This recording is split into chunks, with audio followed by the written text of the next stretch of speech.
Talk about single moms and the struggles they face because growing up, I had a front row seat. This JD Milo guy is always defending single moms and bashing fathers. And this proves how delusional somebody, this video right here proves how delusional somebody can be when they have a father wound or any kind of wounds in life.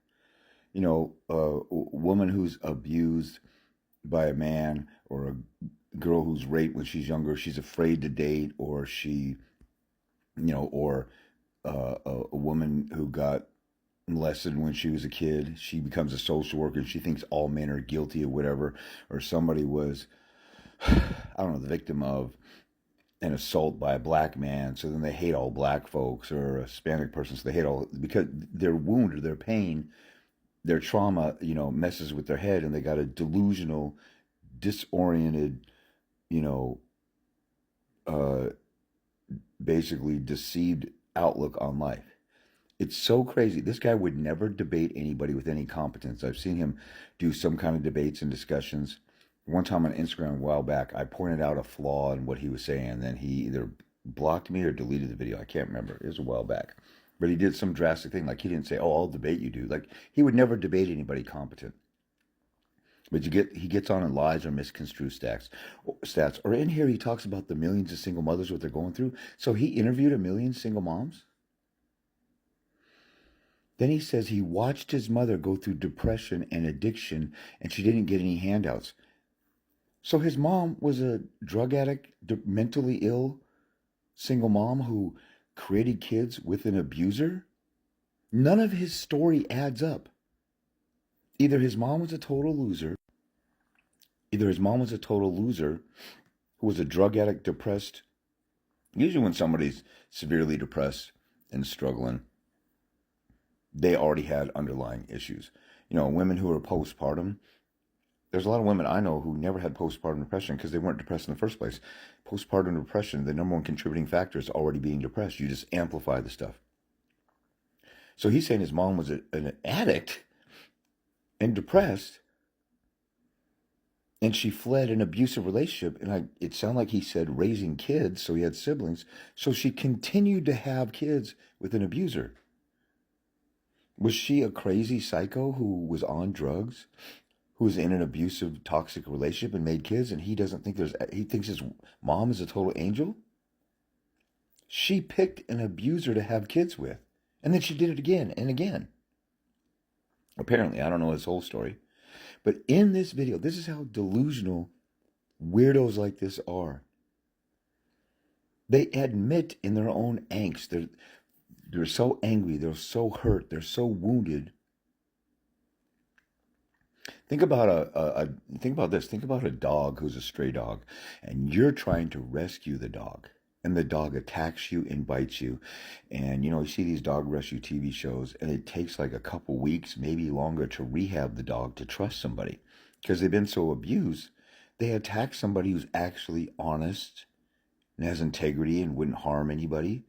But then they think the dog is one of those abusers. That's what this guy is like. Whatever abuse or trauma he suffered at the hands of his mom, first of all, because his mom created him with a total loser who was abusive. She's like, "Ooh, that guy beats the snot out of me. Let me have some kids with him." That means she was either on drugs before or she was mentally ill or crazy before. And who knows if this wasn't one of the typical cases where, I don't know if the guy, I don't remember. I've only seen a few of the guy's videos. As soon as he opens his mouth, he incriminates himself and lies, twists statistics. And then he says, "Oh, all these millions of mothers who are going through the same thing." Everything he says is an emotionally triggered, emotional basket case, delusional, typical lie. He's almost like somebody who was pushing for the Iraq war. Saddam has weapons of mass destruction. And then for years after that, they're like, they didn't find him yet. Well, I know they're somewhere. Or they sent it off to Syria. It was a lie from the beginning. And people knew it from the beginning. And then as stuff came out, more and more people knew it. And you're still defending it. This guy just admitted in this video that his own mom was a mentally ill addict who made kids with a loser dad and abuser. That's his mom's problem. And he has no blame whatsoever for his mother. And she didn't get any handouts. Maybe she was too strung out to get handouts. Maybe she didn't qualify. Or maybe she was too lazy to go do that stuff. Here he is. I think he's got hundreds of thousands of followers or whatever. So what was the problem? He had a tough life like all of us do. I actually grew up in a real alcoholic family. I didn't have it easy.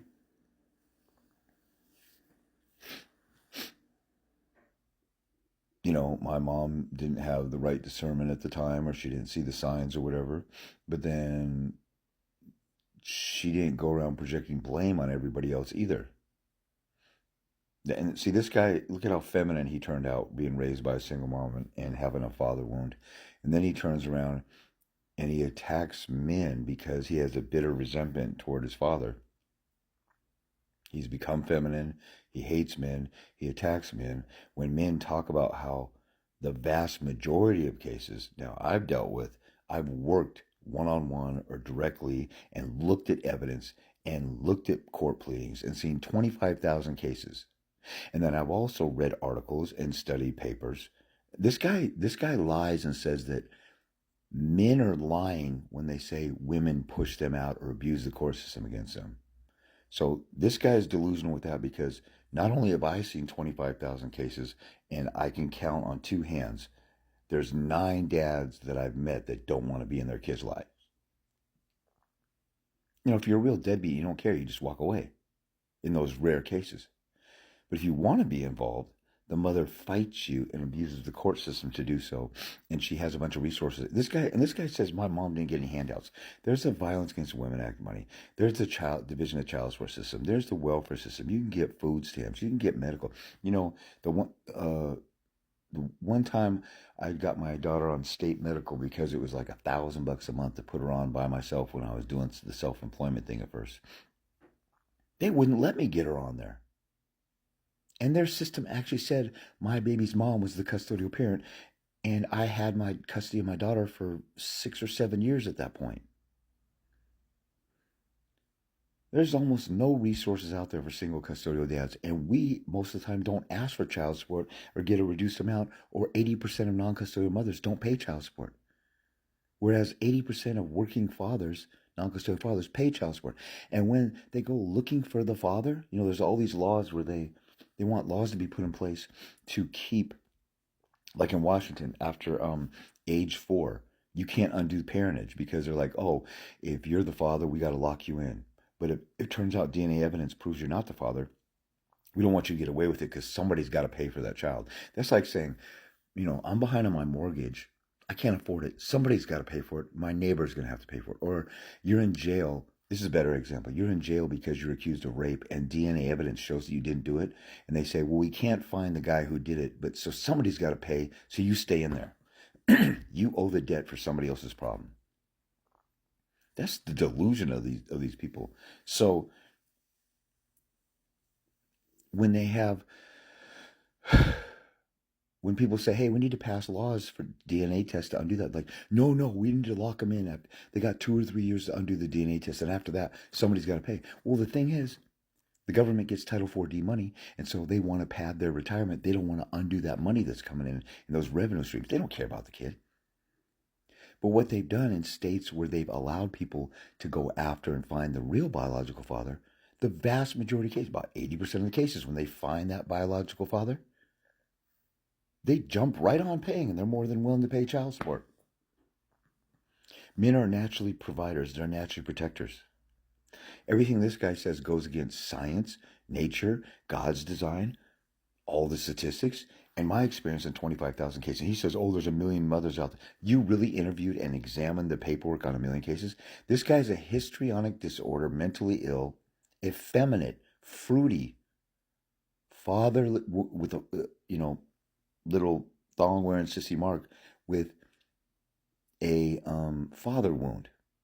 And he's acting like it.